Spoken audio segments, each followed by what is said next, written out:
In the early years of the 13th century, there was no organization in Europe more feared, respected, or quietly influential than the Knights Templar. Born as humble warrior monks sworn to protect pilgrims, they had evolved into something far greater, a transcontinental power network stretching from the Holy Land to the courts of kings. Their fortresses guarded borders, their knights shaped crusades, and their Red Cross banners commanded obedience on battlefields where crowns alone could not. Their true strength lay not only in steel and faith, but in finance alone. The Templars had become the bankers of Christendom, trusted to safeguard royal treasuries, move vast sums across borders, and finance wars without armies ever seeing gold. Kings borrowed from them, popes relied on them, nobles feared crossing them. They answered to no monarch, paid no taxes, and operated under direct papal authority, an independence that made them untouchable and intolerable. To the outside world, the order appeared eternal, protected by God, wealth, and political necessity. No rival force seemed capable of challenging them without triggering chaos.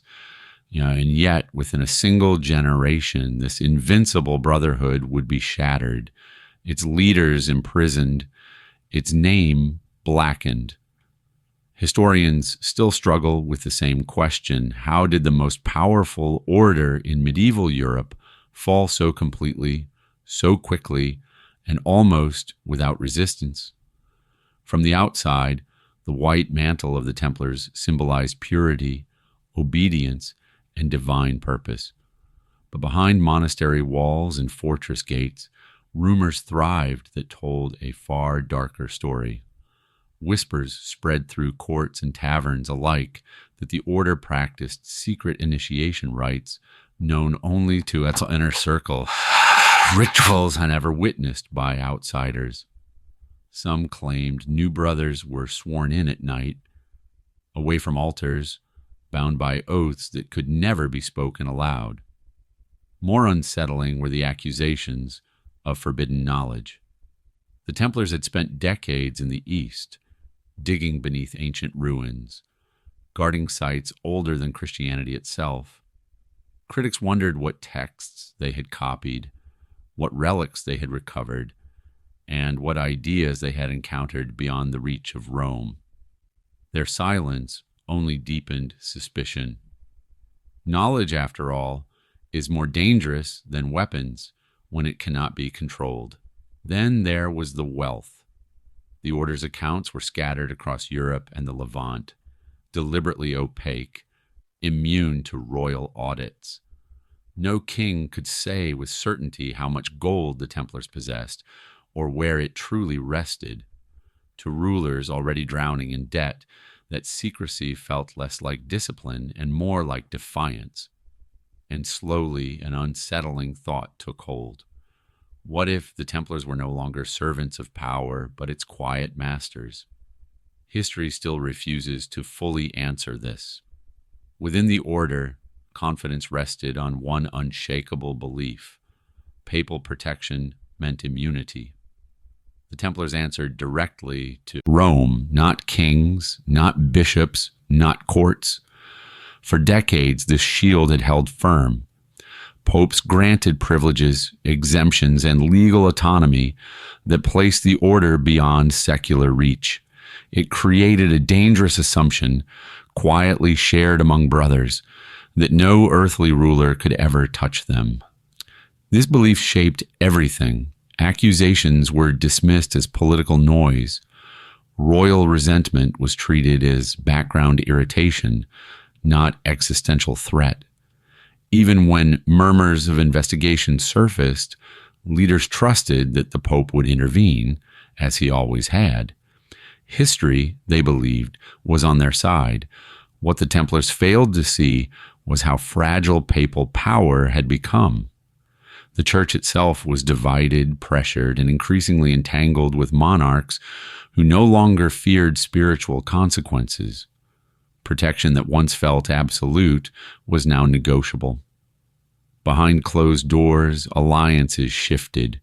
Faith bowed to politics. By the time the truth emerged, it was too late.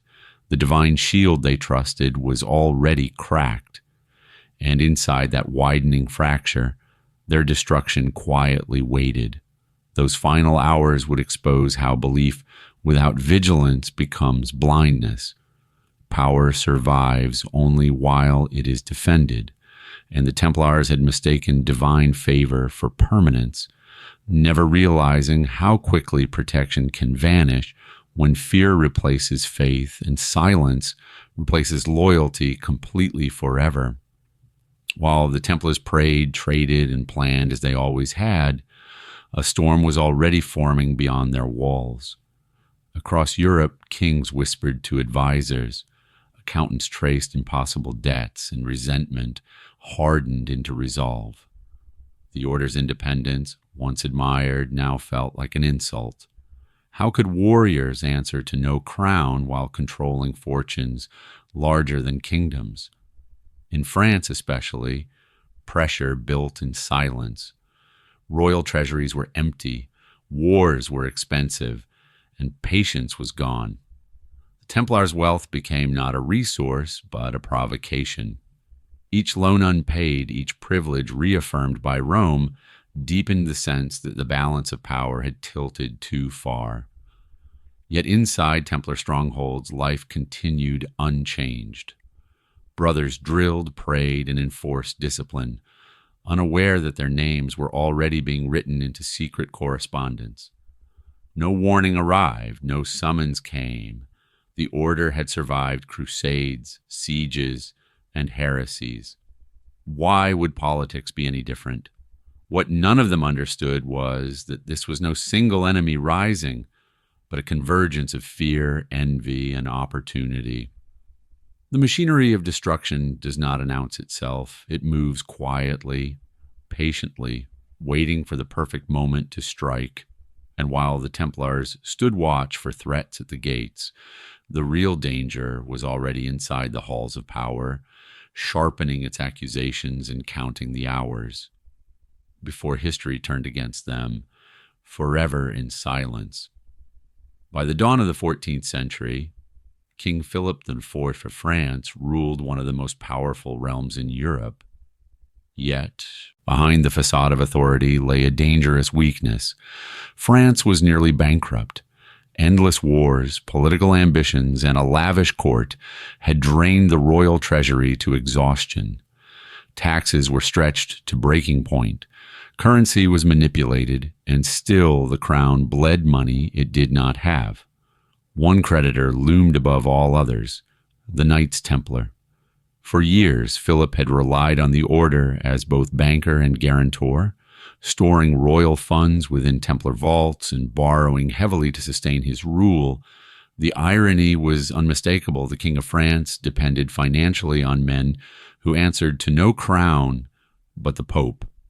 Every unpaid loan was a quiet humiliation, a reminder that his authority had limits. Debt has a way of curdling respect into resentment. What began as dependence slowly became hostility. Philip's advisors understood the danger of allowing such wealth and autonomy to exist beyond royal control. To forgive the debt was impossible. To repay it was unthinkable. Only one solution remained unspoken. History often turns not on ideology, but desperation. When the most indebted man in France began to view his creditors as obstacles rather than allies, the fate of the Templars entered dangerous territory. Power, once threatened, rarely negotiates. It eliminates. The relationship between the French crown and the Knights Templar did not collapse overnight. It eroded slowly through suspicion, wounded pride, and political calculation. For decades, the order had served French interests, financing campaigns and safeguarding assets. But as Philip's reign grew more authoritarian, the Templars' independence became intolerable. Their immunity to taxation and royal courts stood in direct opposition to his vision of centralized power. Subtle changes signaled the shift. Royal officials began questioning Templar privileges. Whispered accusations circulated through courtly circles. Loyalty was no longer assumed. The king who once sought their counsel now scrutinized their secrecy. What were they hiding behind monastery walls? Why did their wealth remain untouchable while the crown struggled? Templar leaders sensed the cooling relationship but underestimated its severity. They had survived kings before. France needed them, or so they believed. Yet Philip's strategy was patient. He understood that open confrontation would fail. Instead, he allowed resentment to mature quietly, transforming public admiration into doubt. Some historians point to this period as the moment the order's fate was sealed. Once the Templars became politically inconvenient, their virtues were reframed as threats. The alliance that had sustained both sides gave way to something far more dangerous: calculated hostility disguised as moral concern. Accusations do not need truth to be effective. They need repetition, authority, and fear. As Philip's resolve hardened, a narrative began to take shape, whispered first, then rehearsed, then formalized. The Templars, it was said, practiced heresy. They rejected Christ in secret rituals, worshipped false idols, and corrupted sacred oaths behind closed doors. Each claim was more shocking than the last, and none were supported by evidence. The brilliance of the accusation lay in its invisibility. Secret rites cannot be disproven. Forbidden beliefs leave no witnesses. What could not be seen could not be defended against. Philip's agents collected rumors, statements, and coerced testimonies, assembling a case built entirely on suggestion. Even skeptics hesitated. To defend the Templars was to risk association with heresy. Silence became safer than resistance. The idea spread faster than facts ever could, transforming suspicion into accepted possibility. By the time formal charges appeared, the groundwork was complete. The question was no longer whether the accusations were true, but whether they could be ignored. In that moment, truth became irrelevant. The machinery of destruction had found its justification, and it would not require proof to proceed. At the center of the growing crisis stood Pope Clement V, a man trapped between spiritual duty and political survival. The Templars were the Church's most loyal military order, sworn defenders of Christendom. Yet Clement owed his papacy in large part to French support. Philip IV was not merely a king, he was a force capable of bending Rome itself. As accusations reached the Vatican, Clement hesitated. He ordered inquiries, delayed judgments, and sought compromise. Publicly, he defended the order's innocence. Privately, he faced immense pressure. To oppose Philip outright risked schism. To abandon the Templars risked betrayal. The silence that followed was devastating. Inaction became permission. Philip moved faster than Rome, arresting Templars before the Church could intervene. Each delay weakened papal authority further, reinforcing the idea that secular power now dictated spiritual outcomes. Historians still debate whether Clement was complicit or powerless. What remains undeniable is the result. The Church that once shielded the Templars now stood paralyzed as they fell. Protection evaporated in the space between hesitation and fear. And in that silence, the order's enemies found the freedom to act without restraint, knowing that no voice from Rome would arrive in time to stop what was already underway. Before sunrise on Friday, October 13, 1307, sealed orders were opened across France. Royal officers moved in silence, riding toward commanderies, fortresses, and monasteries where the Knights Templar slept unaware.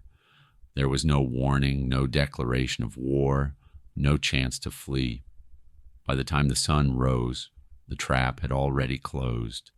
Templars were dragged from beds, prayer halls, and refectories, stunned as armed men read charges they could barely comprehend. Brothers who had survived crusades now stood shackled without resistance. The precision was terrifying. Hundreds of arrests coordinated across an entire kingdom, executed in a single morning. Such planning could only mean one thing. This had been decided long ago. News spread quickly, carried by frightened townspeople and confused clergy. An order believed to be untouchable had been broken in hours. The date itself would linger in memory, forever associated with betrayal and fear. Yet superstition did not create this moment. Calculation did. By nightfall, the Templars' network was severed. Leaders were isolated, communication collapsed. The order that had stood for 2 centuries was effectively decapitated before it could react. History would later ask how such a powerful institution failed to see this coming. On that morning, there was only shock, disbelief, and the cold realization that protection had vanished overnight. The accusations read aloud to the prisoners were as shocking as they were unbelievable. The Templars, it was claimed, denied Christ during initiation rites, spat upon the cross, worshipped idols, and practiced obscene rituals. Some charges bordered on the absurd, others on the monstrous. Together, they painted a portrait of heresy so extreme that disbelief itself felt dangerous. What disturbed later historians most was the uniformity. Identical confessions began appearing from men arrested hundreds of miles apart, many of whom had never met. The language matched, the details aligned. It was as if the truth had been written in advance. Logic collapsed under fear. Few questioned how seasoned knights suddenly admitted to crimes they had hidden flawlessly for decades. Even fewer asked why no physical evidence was ever produced. The narrative moved faster than reason, fueled by outrage and authority. Once spoken, the charges could not be unheard. To doubt them was to risk suspicion. Silence became complicity. In that atmosphere, truth ceased to matter. What mattered was that the accusations were horrifying enough to justify anything that followed. And so, the story hardened into accepted fact, not because it was proven, but because it was too dangerous to challenge. Almost as baffling as the arrests themselves was what investigators failed to find. The vast wealth of the Knights Templar was gone. Vaults once rumored to overflow with gold were strangely empty. Records were incomplete. Inventories led nowhere. It was as if the order's fortune had evaporated overnight. Rumors spread quickly. Some claimed wagons had departed under cover of darkness, days before the arrests. Others believed trusted brothers had been warned and acted quietly. No official explanation satisfied anyone. If the Templars had fallen, where was the treasure that supposedly motivated their destruction? The mystery deepened as years passed without recovery. Kings seized properties, but not the fortune they expected. For an order defined by financial power, the absence of wealth felt deliberate.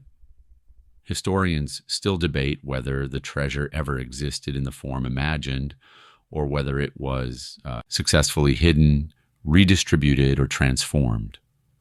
What remains certain is that its disappearance undermined the official story. If greed drove the purge, why did the prize never appear? The silence of the empty vaults continues to haunt the narrative. Inside prison cells and fortress dungeons, disbelief turned to panic. Many Templars still trusted in Rome, convinced the Pope would intervene once he understood the situation. They clung to precedent, to history, to faith. The church had always protected them before. Messages were smuggled, appeals were whispered. Brothers reassured one another that this nightmare would soon end.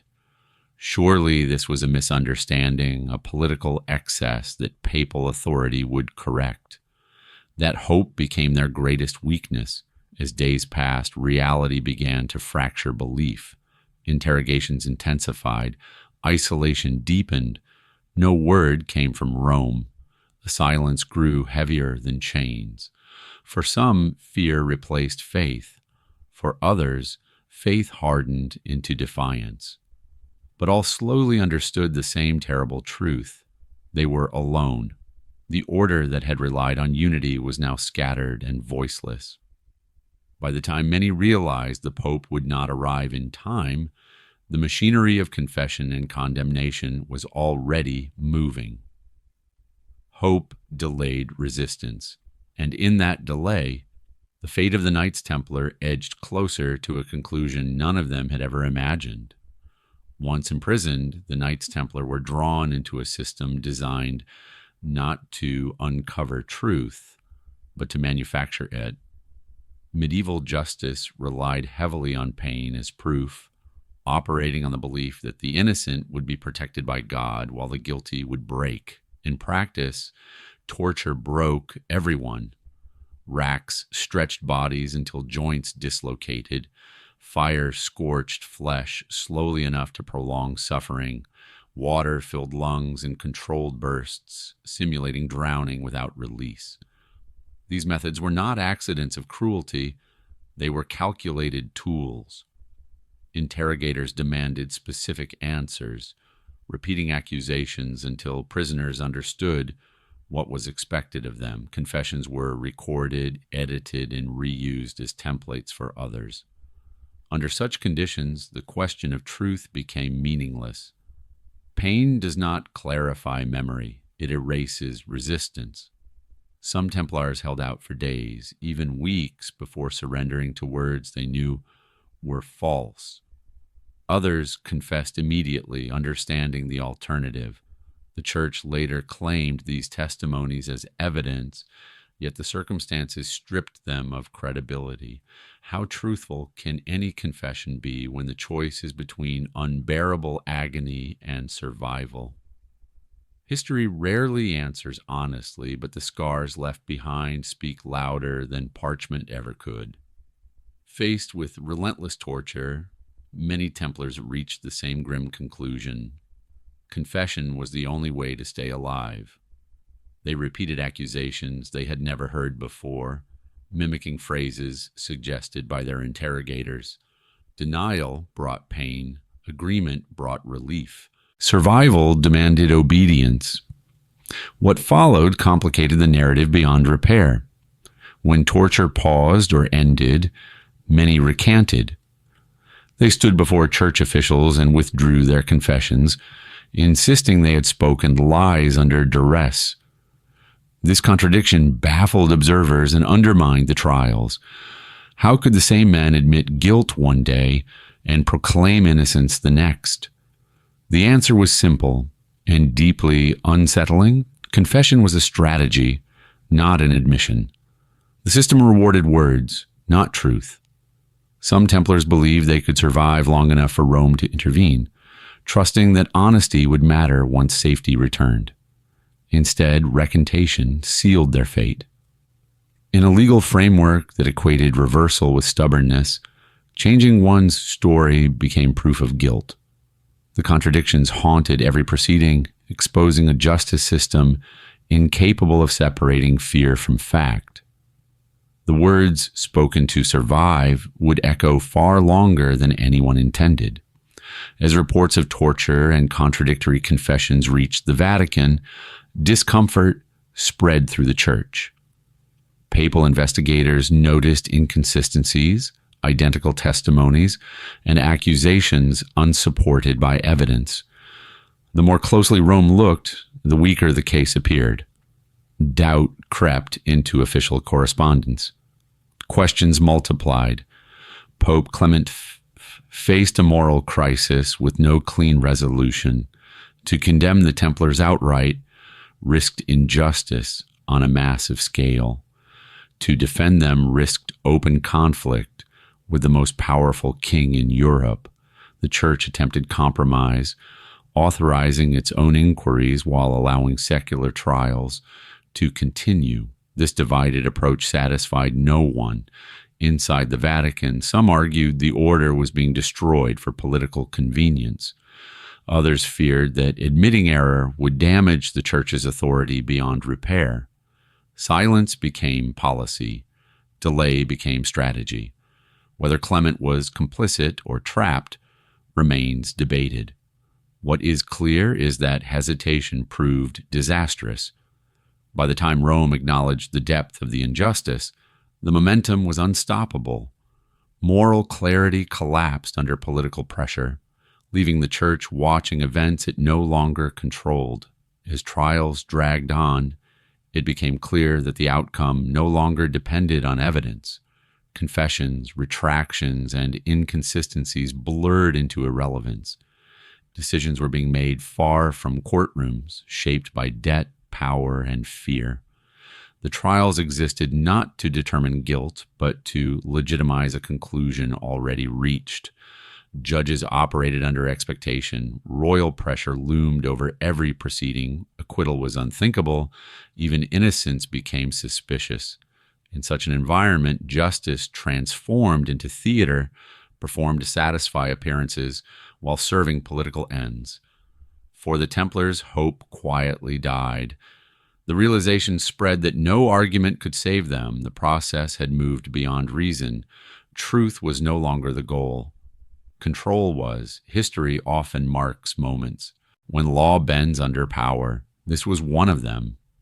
The fate of the Knights Templar had shifted decisively away from inquiry and toward elimination. Once that line was crossed, no confession, denial, or appeal could change what was coming. The verdict had been decided long before the first chains were fastened.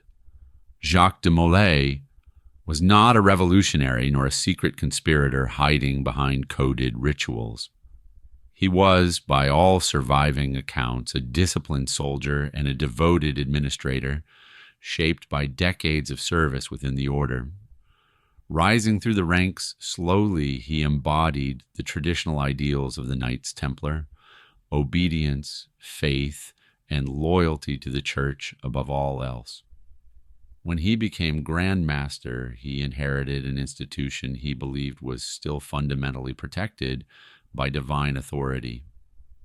Molay trusted systems because they had always worked. He trusted Rome because the Templars had served the papacy faithfully for nearly 2 centuries. Even as rumors circulated and tensions with France worsened, he believed procedure would prevail over politics. To him, the idea that the Church would abandon its most loyal military order was unthinkable. This faith shaped his every decision. He cooperated with investigators, answered summons, and even traveled to France willingly, believing transparency would resolve misunderstanding, that trust would prove catastrophic. Molay never prepared for betrayal because his worldview could not accommodate it. In the end, his greatest strength became his greatest weakness. Loyalty without suspicion left him exposed. History would remember Jacques de Molay not as a schemer, but as a man who believed too deeply in institutions already collapsing beneath him. When the arrests began, Jacques de Molay expected swift intervention from Rome. He had spent his life defending the Church's interests, enforcing its will with sword and discipline. Surely this loyalty still mattered. At first, papal statements offered cautious reassurance. Investigations would be conducted. Justice would be served. Molay clung to these words, but weeks turned into months, and protection never arrived. Papal inquiries stalled. Political pressure mounted. Molay watched as church officials distanced themselves, choosing careful neutrality over decisive defense. The silence was more devastating than open condemnation. For a man whose identity was built on obedience, this abandonment was disorienting. Molay struggled to reconcile his faith with the reality unfolding around him. Had he misunderstood the church he served, or had the church changed beyond recognition? Each unanswered appeal deepened the wound. The betrayal was not dramatic. It was quiet, procedural, hidden behind delays and legal language. That made it harder to accept. Molay was not cast out. He was simply left behind. This slow withdrawal of support broke something fundamental. Faith remained, but certainty did not. In that uncertainty, Molay faced a choice between survival through submission or truth spoken at unbearable cost. History would soon see which path he chose. Under torture, Jacques de Molay did what many others had done. He confessed. The words were spoken to stop the pain, not because they reflected belief. Like countless prisoners before him, he trusted that confession was temporary, a means to endure until justice resumed. But as the months passed, Molay realized the lie had become permanent. When brought before a public assembly in 1314, Molay made a decision few expected. He recanted everything. Standing before clergy and nobles, he declared the order innocent and withdrew his confession entirely. The silence that followed was immediate and absolute. This act transformed him from a manageable prisoner into a problem. Recantation undermined the legitimacy of the trials. It exposed torture. It threatened the narrative so carefully constructed. In that moment, Molay crossed an invisible line. Authorities reacted swiftly. There would be no further debate, no renewed investigation. The machinery moved to silence him permanently. His courage shocked observers and horrified those in power. What followed was not a legal response, but a political one. Molay's refusal to accept false guilt made him dangerous. The system could forgive confession, but not defiance. By reclaiming his words, he sealed his fate. The final question surrounding Jacques de Molay is not whether he died bravely, but why he had to die at all. Officially, his execution was punishment for relapse into heresy. Officially, it solved a far more troubling problem. Molay had become a symbol that could not be controlled. Alive, he represented doubt. His recantation cast shadows over every confession, every charge, every verdict. His continued existence threatened to unravel years of political maneuvering. Silencing him restored order. Yet his death achieved the opposite. Witnesses recorded his calm defiance, his unwavering insistence on innocence. His words spread faster than his ashes. Almost immediately, stories of a curse emerged, linking his execution to the sudden deaths of both Pope and King. Whether martyr or liability depends on perspective. To those in power, he was an inconvenience removed. To history, he became something more enduring. A man destroyed not for proven crimes, but for refusing to maintain a lie. Jacques de Molay did not save the order, but in his final moments, he ensured it would never be forgotten. The fire that consumed him failed to erase his voice. Instead, it carried it forward, echoing across centuries, asking a question that still unsettles historians today. What truth was so dangerous it required silence by flame? The announcement came without ceremony, stripped of any illusion of justice. Jacques de Molay and the remaining leaders were brought before officials and informed that their fate had already been decided. There would be no further hearings, no appeals to Rome, no opportunity to speak in defense. The language was formal, almost indifferent, as if reciting an administrative necessity rather than condemning men to death. They were declared relapsed heretics, a charge that carried an automatic sentence. The irony was cruel. Molay's return to truth His refusal to maintain a false confession had sealed his destruction. In the eyes of the court, honesty was no longer a virtue. It was defiance. Observers noted the speed with which the decision was enforced. There was urgency in the process, a sense that delay might invite doubt or intervention. The sentence moved directly from proclamation to execution. Mercy was not discussed. Justice was not debated. For Molay and his brothers, the final realization settled in quietly. This was not about guilt or innocence. It was about closure. The state needed an ending, and they had been chosen to provide it. In that moment, centuries of service ended with a few spoken words, leaving no path forward except the fire already being prepared nearby. The execution site stood on the Ile de la Cité, within sight of Notre Dame's rising towers. As dusk settled, crowds gathered along the riverbanks, drawn by rumor and spectacle. Fires were prepared deliberately, positioned where all could see. This was meant to be witnessed. Molay was led forward calmly, bound but unbroken. Chroniclers would later remark on his composure, on the absence of fear in his expression. He faced the flames as he had faced battle, without protest. The air was heavy with smoke and anticipation. As the fire was lit, Molay spoke. His words, recorded in fragments and variations, carried a message that stunned those present.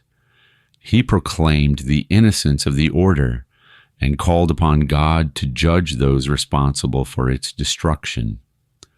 Whether curse or prayer, the declaration struck deep.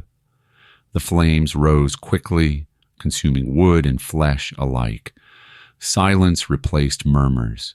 Some turned away, others watched until the end. Notre Dame loomed behind the scene, a silent witness to a moment that would outlive stone and memory. What was meant to erase a man instead created a legend. The fire illuminated more than the execution. It revealed the fear beneath authority and the power of words spoken when there is nothing left to lose. According to chroniclers, Jacques de Molay's final words did not end with innocence. He called upon divine justice, summoning Pope Clement IV and King Philip V to answer before God within the year. At the time, such pronouncements were dismissed as desperation. History, however, would complicate that dismissal. Within weeks, Pope Clement fell ill. By April of the same year, he was dead. King Philip followed before the year's end, dying suddenly after a hunting accident. The timing was impossible to ignore. Rumors spread rapidly, transforming Molay's words into a curse whispered across Europe. Medieval minds were attuned to symbolism. Divine retribution felt plausible, even inevitable. The deaths fueled belief that the Templars had been wronged, that unseen forces had intervened where justice failed. Modern historians caution against coincidence mistaken for causality. Illness and accidents were common, yet the psychological impact remains undeniable. The curse entered legend because it fit the narrative too perfectly. Whether supernatural or symbolic, Molay's final challenge haunted those in power. It suggested that destruction does not guarantee silence. Sometimes it amplifies it. The fear that followed was not of ghosts, but of consequence, and that fear lingered long after the fires burned out. The execution of Jacques de Molay was intended as a conclusion, a final chapter closing the history of the Knights Templar. Instead, it marked a transformation. The order ceased to exist in law, but not in memory. Stories spread faster than suppression ever could. Surviving Templars disappeared into other lands, other orders, other identities. Their symbols endured, stripped of official sanction, but rich with mystery. Accusations faded, replaced by questions. The lack of evidence began to matter more than the spectacle of punishment. In death, Molay became more powerful than he had been alive. His refusal to accept guilt reframed the entire narrative. What was once heresy now looked like persecution. What was meant to deter rebellion inspired doubt. Authorities learned a difficult lesson. Racing an institution does not erase its ideas. Fire can destroy bodies, but it cannot contain belief. The Templars' legacy grew darker, deeper, and more alluring. Whispers of survival, hidden knowledge, and unfinished business took root. The executions closed one door and opened many others. And in those unanswered spaces, the story of the Knights Templar became something far more dangerous than a military order. It became a mystery that refused to die. Official records suggest the fall of the Knights Templar was sudden and total, yet traces of survival linger at the edges of history. Not every brother was arrested on Friday the 13th. Some commanderies were mysteriously empty. Certain names vanished from rolls just days before the crackdown. These absences have fueled centuries of speculation that warnings were given and escapes quietly arranged. Templars were disciplined, organized, and accustomed to secrecy. If any group could vanish without trace, it was them. Roads, ports, and monastic networks stretched across Europe, offering countless routes away from danger. In some regions, arrests were delayed or half-hearted, raising questions about local complicity. Who would protect fugitives accused of heresy? The answer may lie in old loyalties. Nobles indebted to the order, clergy sympathetic to their cause, and rulers hostile to French influence all had reasons to look the other way. Silence, not resistance, became the shield. The lack of definitive evidence keeps the mystery alive. Some historians argue escape stories are exaggerated. Others believe the heresy. Gaps speak louder than records ever could. If Templars did flee, they did so quietly, leaving behind just enough uncertainty to suggest the order was wounded, but not entirely destroyed. While France pursued the Templars relentlessly, other regions responded with hesitation or defiance. Scotland, already excommunicated due to conflict with England, largely ignored papal directives. Legends claim fleeing Templars found refuge there, later fighting alongside Scottish forces at Bannockburn. Proof remains elusive, but the timing is suggestive. Portugal offers firmer ground. Rather than destroy the order, King Denis rebranded it. The Templars were absorbed into the Order of Christ, retaining property, structure, and purpose under a new name. Officially, the Templars were gone.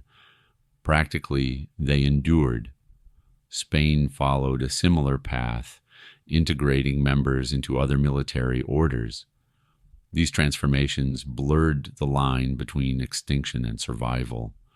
Was this mercy, pragmatism, or quiet defiance of Rome? New identities allowed old knowledge to persist. Symbols changed, banners shifted, but continuity remained. For critics, this proves the Templars never truly disappeared. For skeptics, it reflects political convenience rather than conspiracy. Still, the pattern is hard to ignore.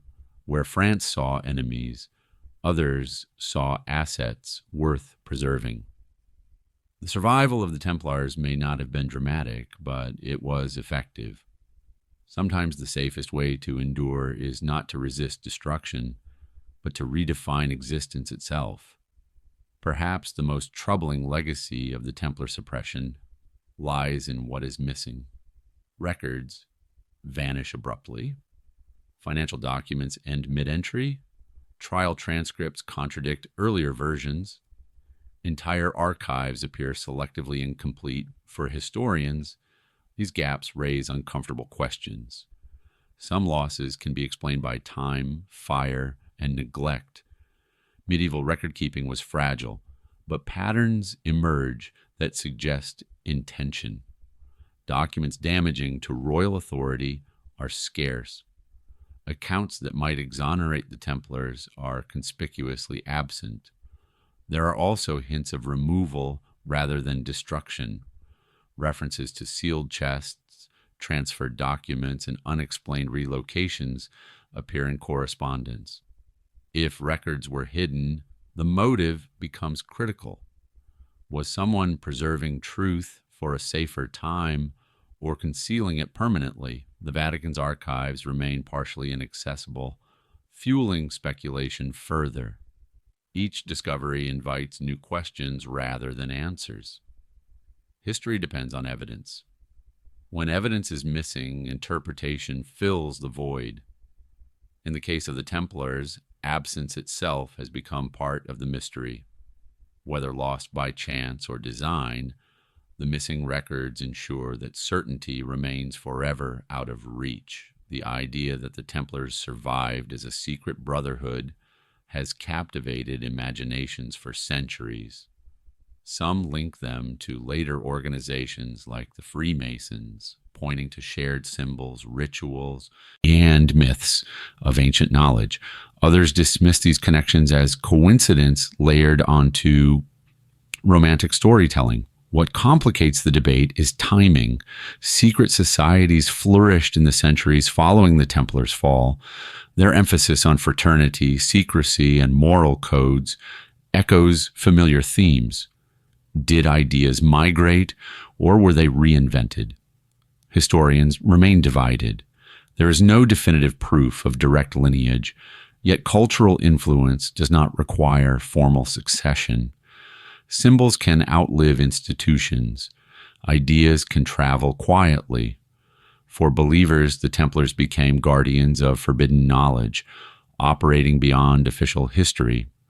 For skeptics, they became a convenient origin story for later movements seeking legitimacy. The truth may lie somewhere between. The order was destroyed, but its mystique survived. That mystique found new homes, new narratives, and new meanings. Whether through bloodline, philosophy, or legend, the Templars refused to fade quietly. They became something more elusive than an army, a shadow, woven permanently into the fabric of Western history. From the moment the Knights Templar were arrested, expectations ran high that unimaginable riches would soon flood royal coffers. Instead, investigators found emptiness. Commandery vaults held little more than routine funds. Records hinted at wealth, but nowhere did it appear in full. No comprehensive inventory was ever produced, no dramatic recovery announced. The gold simply vanished. This absence became its own mystery. The Templars were known as bankers to kings, handlers of international finance, custodians of fortunes that crossed borders safely under their seal. Such wealth does not dissolve overnight. Yet after the purge, it was nowhere to be found. Some historians argue the treasure was exaggerated, inflated by rumor and resentment. Others point to the order's financial sophistication, suggesting assets were dispersed, invested, or transferred beyond easy seizure. Property was taken, but liquidity remained elusive. What troubles scholars most is the silence. No triumphant declaration of recovered riches ever followed the destruction of the order. If greed fueled the accusations, the reward never materialized. That contradiction lingers. Centuries later, the missing gold still unsettles the official narrative. It raises an uncomfortable question. If the Templars were destroyed for their wealth, why did the wealth never reappear?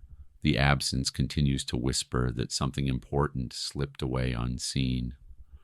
Beyond gold, legends speak of far more dangerous treasures. According to tradition, the Templars were guardians of sacred relics, objects tied to the foundations of Christianity itself. Claims range from fragments of the true cross to the Holy Grail, from lost scriptures to forbidden texts older than the church. These stories gained traction because of where the Templars operated. They occupied Jerusalem, built headquarters atop ancient ruins, and controlled sites layered with religious history. Excavation and access granted opportunities denied to others. What they found, if anything, remains unknown. Skeptics dismiss such claims as medieval fantasy, yet the persistence of these legends suggests something deeper. The church guarded knowledge carefully. Anything that challenged doctrine would have been considered dangerous. If the Templars discovered texts or artifacts that contradicted official theology, silence would have been mandatory. Protection might have mattered more than belief. Whether relics or knowledge, and the idea remains the same. The order may have guarded something too disruptive to reveal, and if so, its disappearance becomes more understandable. Secrets that threaten power rarely survive exposure. They are hidden, buried, or entrusted only to those who know how to remain invisible. Across Europe, stories persist of hidden vaults, underground chambers, and encoded maps said to lead to lost Templar caches. From the forests of France to the caves of Portugal, treasure hunters continue to search, guided by symbols carved into stone and diagrams whose meanings remain disputed. Some maps appear deliberately misleading, filled with allegory rather than direction. Others seem practical, pointing to landmarks that no longer exist. The difficulty fuels belief that these were not meant for outsiders. Knowledge was compartmentalized. Only the initiated would understand. Vault legends often describe complex defenses, collapsible tunnels, and false chambers. If true, such designs reflect the Order's military expertise applied to secrecy. Protection did not rely on force alone, but on confusion and misdirection. Modern excavations occasionally uncover sealed chambers beneath churches and castles, once linked to the Templars. Most contain nothing. Few contain fragments. None offer resolution. The legends endure because they resist conclusion. Each failure becomes proof of complexity rather than absence. The idea that treasure remains hidden feeds on mystery itself. Whether real or imagined, and these stories ensure the Templars remain buried not just in soil, but in unanswered questions. Perhaps the most unsettling possibility is that nothing is missing by accident, that the treasure, whether gold, knowledge, or symbol, was never meant to be recovered. The Templars understood impermanence. They had seen empires fall and faith shift. Preservation, not possession, may have been the goal. If secrets were divided, hidden across regions, or entrusted to successors, recovery would be impossible without complete understanding.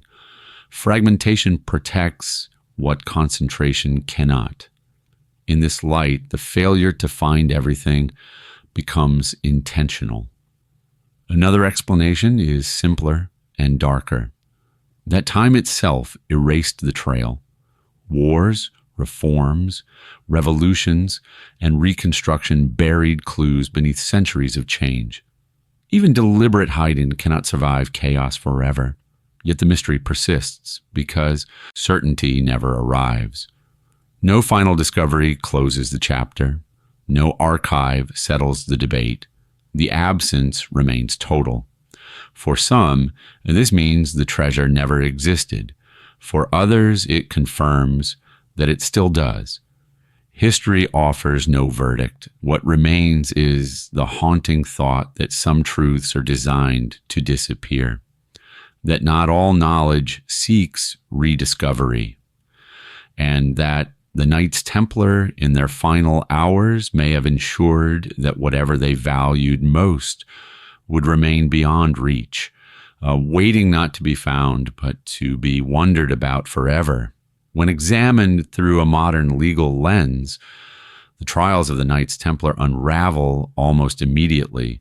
The accused were denied consistent representation, evidence standards were fluid, and torture was treated as a legitimate investigative tool rather than a violation of rights. Confessions extracted under pain were accepted, while retractions were punished. Guilt was presumed, not proven. There was no impartial judiciary. Secular courts operated under royal pressure, while ecclesiastical courts deferred or delayed. Jurisdiction shifted conveniently whenever outcomes were threatened. The same authority that accused also judged, erasing any meaningful separation of power. Today, such proceedings would collapse under scrutiny. Coerced testimony alone would invalidate the case. The absence of physical evidence would end it entirely. Even contemporaries raised objections, noting inconsistencies and abuses, but their voices were buried beneath political urgency. The trials served a purpose beyond justice.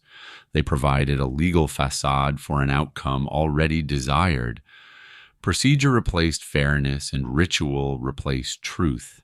In this sense, the trials reveal more about medieval power than medieval guilt. They remind us that law, when bent by fear and ambition, becomes a weapon, and once weaponized, it rarely aims for truth. The destruction of the Templars did not rely on proof. It relied on repetition. Accusations were repeated until they felt familiar, then repeated again until they felt true. Heresy, once whispered, became assumed. The narrative spread faster than any defense could follow. Public belief hardened through exposure, not evidence. Sermons echoed charges. Officials restated confessions. Doubt faded as repetition took its toll. When everyone hears the same story often enough, questioning it feels unnecessary, even dangerous. The genius of manufactured guilt lies in its simplicity. Once the story is established, facts become irrelevant. Contradictions are ignored. Absence of proof is reframed as proof of secrecy. The Templars were condemned not because their guilt was demonstrated, but because it was familiar. By the time skepticism emerged, belief had already settled. This process is not unique to the Middle Ages. It reveals a timeless vulnerability in human judgment. When authority speaks loudly and often enough, truth becomes optional. The fall of the Templars stands as an early example of narrative overpowering reality, a warning written in ash and parchment. Centuries later, historians remain divided over the fate of the Knights Templar. Some argue the order was corrupt, pointing to internal discipline issues and political overreach.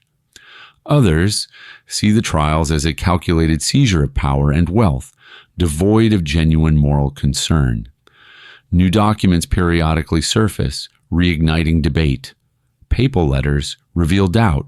Financial records hint at manipulation, yet nothing delivers final clarity. Each discovery deepens complexity rather than resolving it. Academic camps form around interpretation rather than fact. The same evidence supports opposing conclusions. This division reflects the nature of the sources themselves, fragmented, biased, and incomplete. The debate endures because it touches something larger than one order.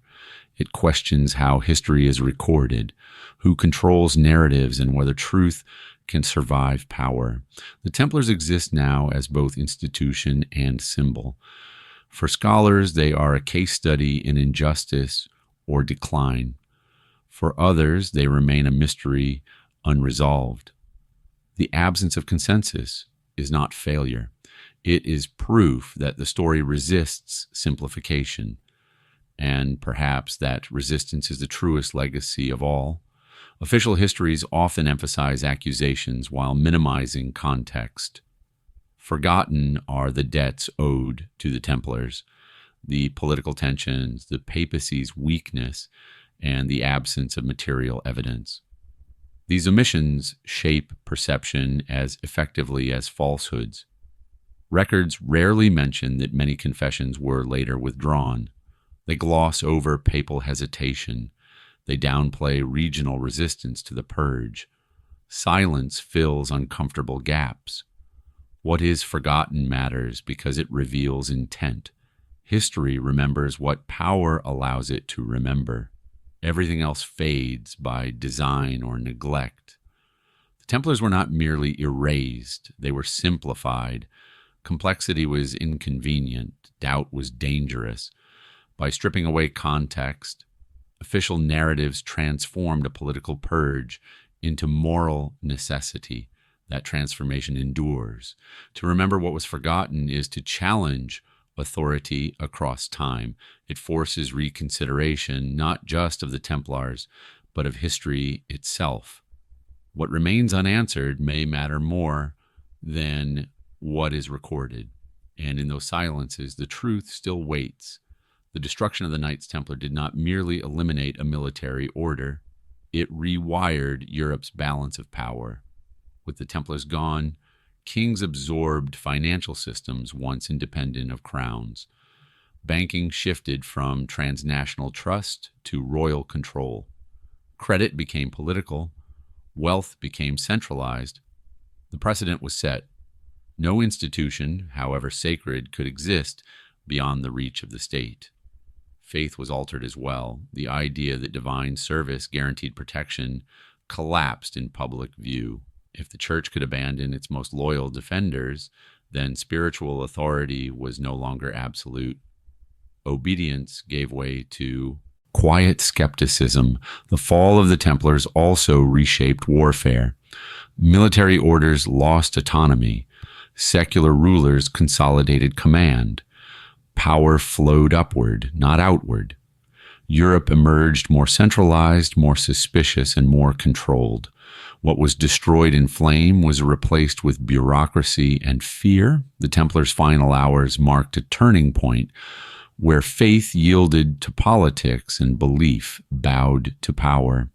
The continent that followed was not the same one they had served.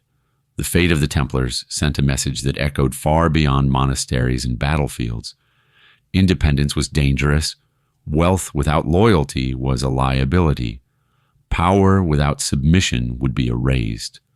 Rulers learned that fear worked where force failed. Accusation became a tool. Heresy, treason, and moral panic could dismantle institutions faster than armies ever could. The Templars became an example invoked silently, a warning etched into collective memory. No order, guild, or brotherhood could ignore it. Compliance became survival. Silence became safety. The brilliance of fear lies in its efficiency. It requires no constant enforcement. Once internalized, it governs behavior on its own. The Templars were destroyed once, but their downfall disciplined generations. Fear replaced faith as the guarantor of order. In that sense, the fire did not end on the Ile de la Cité. It spread invisibly, shaping how power would be exercised for centuries to come. If the goal was erasure, it failed. The Knights Templar became immortal the moment they were destroyed. Mystery filled the space where certainty should have settled. Legends thrived because answers never arrived. Stories of curses, hidden treasure, secret survival, and forbidden knowledge flourished across Europe. Each unanswered question became fertile ground for myth. Silence invited imagination. People sensed injustice even when records denied it. The lack of closure felt deliberate, and where history feels incomplete, legend takes over. The Templars became symbols rather than soldiers. Symbols endure longer than facts. Their story refuses to fade because it touches universal fears. Betrayal by authority, punishment without truth, power unchecked by justice. As long as those fears exist, the Templars will remain relevant, not as an order, but as a warning wrapped in mystery. Ashes settled, but memory did not. In the end, the most unsettling possibility remains unanswered. What if the Templars lost publicly but won in secret? What if their destruction was not an ending but a transition? Their wealth vanished, their records fractured, their members scattered, their ideas persisted. That combination invites suspicion. Perhaps survival was never about armies or institutions, but about continuity of knowledge. Perhaps disappearance was strategy. History offers no proof, only absence, and absence can be intentional. The final hours of the Knights Templar may have been carefully staged, designed to satisfy power while protecting something unseen, or they may have been a tragic collapse misread by generations seeking meaning. Both possibilities endure. That is why the question remains, not because evidence is lacking, but because certainty would be too simple. The fire burned bodies, not mystery. And so the final hours echo still, asking quietly whether the end we were shown was ever the real one at all.